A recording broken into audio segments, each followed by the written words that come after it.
RJD party की भाषा पर उठ रही हैं यहाँ पर सवाल।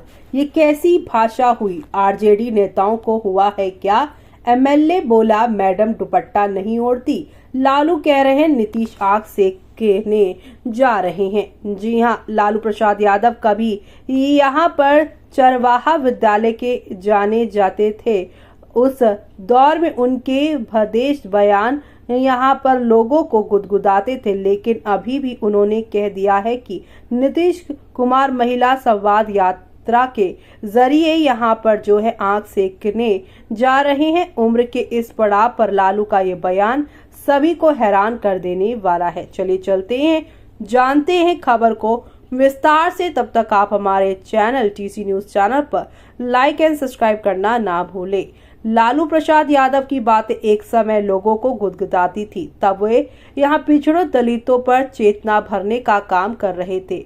नेशनल मीडिया में उनके बयान पर लोग हंसते थे, लेकिन थोड़े ही समय में उन्होंने जिस शब्दावली का इस्तेमाल शुरू कर दिया है वो चुभने लगी है। इस बार उनके निशाने पर आए हैं कभी उन्हीं के नजदीकी रहे उनके दोस्त, उनके भाई समान नीतीश कुमार। लेकिन लालू ने उनकी महिला संवाद यात्रा को आग सेकने वाला कहा है। जी हाँ, आग सेकना एक ऐसी मुहावरा है जिसे कम से कम राजनीतिक बयानबाजी में इस्तेमाल करने को सही नहीं ठहराया जा सकता है, वो भी किसी राज्य के मुख्यमंत्री के लिए। एक वक्त में लालू और नीतीश बहुत करीबी रहे हैं, लेकिन अब दोनों के बीच यहाँ पर जो है 36 का आंकड़ा है। फिर भी मुख्यमंत्री की मर्यादा का ध्यान रखना सभी के लिए लाजमी है। यहाँ तो पूर्व मुख्यमंत्री लालू प्रसाद यादव ने नीतीश कुमार के साथ महिलाओं के सम्मान भी यहाँ पर अवहेलना की है। मुख्यमंत्री से संवाद करने वाली महिलाओं में जरूरतमंद महिलाओं की तादाद भी कम नहीं है। उनके सम्मान का भी ख्याल करते हुए लालू को बोलने से पहले सोचना चाहिए था। लालू प्रसाद यादव के यहाँ पहले के बयानों को देखा जाए तो उसका कोई मकसद होता था।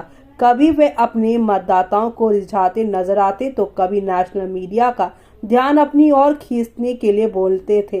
रैली को रैला कहना उनका ऐसा ही बयान था, लेकिन जब उन्होंने लाठी को तेल पिलाई जैसे जुमले इस्तेमाल किए तो भद्दे होते हुए भी उनके ये बात बहुत पसंद आई। तो वहीं संसद में यहाँ पर उन्होंने कई बार ऐसे जुमलों का इस्तेमाल किया है जो ठेठ भोजपुरी या बिहार की दूसरी बोलियों के थे। उन्हें बड़े मंच पर प्रयोग किया जाता देख सुन लोगों को यहाँ पर बहुत से लोगों के होठों के कोने फैल जाते थे, लेकिन भद्दे भाषा में भी मर्यादा तोड़ देना सही नहीं ठहराया जा सकता। देखा गया है कि पार्टी की चोटी के नेता की भाषा ही उसके कार्यकर्ताओं की भाषा तय करती है। जैसे नेता जिस भाषा का प्रयोग करता है, कार्यकर्ता भी वैसी ही भाषा बोलते हैं, जिसका ताजा नतीजा यहाँ पर किशनगंज में भी देखने को मिला है। जी हाँ, जिले में तैनात एक महिला सीईओ ने बालू माफिया पर छापा मारा तो उसके साथ अभद्रता की गई। इस बारे में चर्चा होने पर आरजेडी समर्थित और यहाँ पर जो है समर्थित गांव के मुखिया से लेकर आरजेडी विधायक तक ने कहा है कि मैडम तो दुपट्टा ओढ़ती ही नहीं, फिर उनका दुपट्टा कैसे खिसक गया।